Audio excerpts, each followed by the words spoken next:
The Olivet Discourse, Part 5. What is the Olivet Discourse? It is Jesus's profound teaching on the Mount of Olives. The beast will take authority and set up an image of himself in the future temple. When this happens, Jesus says, "Head for the hills." Those in Judea are advised to flee to the mountains. The Antichrist will rule from Jerusalem for 3.5 years. The latter half of the tribulation is called the Great Tribulation. Jesus warns that the Great Tribulation will be the worst time ever seen on earth.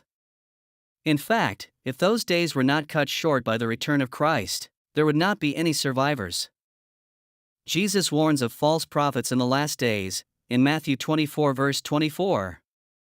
At the end of the tribulation, there will be astronomical upheaval, and the nations of the world will see the Christ coming on the clouds of the sky, with power and great glory.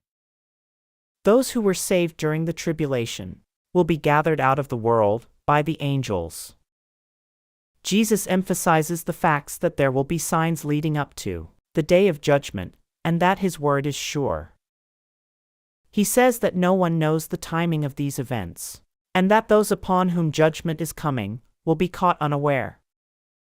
The Olivet Discourse ends with 4 parables. The faithful and the unfaithful servant. Matthew 24 verses 45 to 51. Faithfulness is rewarded. Unfaithfulness is punished. It is critical to stay faithful and prepared as we await Christ's return. The 10 virgins. Matthew 25 verses 1 to 13. This encourages us to be ready and watchful. You don't know the day nor the hour of Christ's return. The talents. Matthew 25 verses 14 through 30. 3 servants were entrusted with their master's money. One receives 5 talents, the second receives 2 talents, and a third, 1 talent. The first 2 invested in double what they had and was rewarded. The third feared his master, buried the talent given him, and was punished.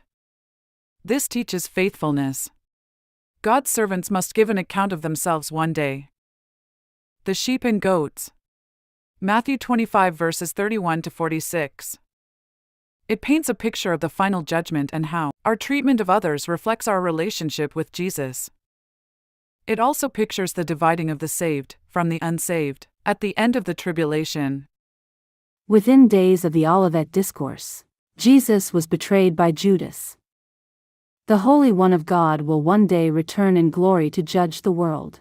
But first he had to provide the way of salvation for all who would trust in him.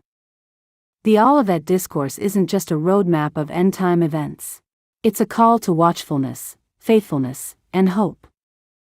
Jesus's parables serve as a reminder for his followers to stay alert and be ready until his return. Thank you for watching. For more inspirational videos, visit www.youtube.com at mark072759/videos and subscribe.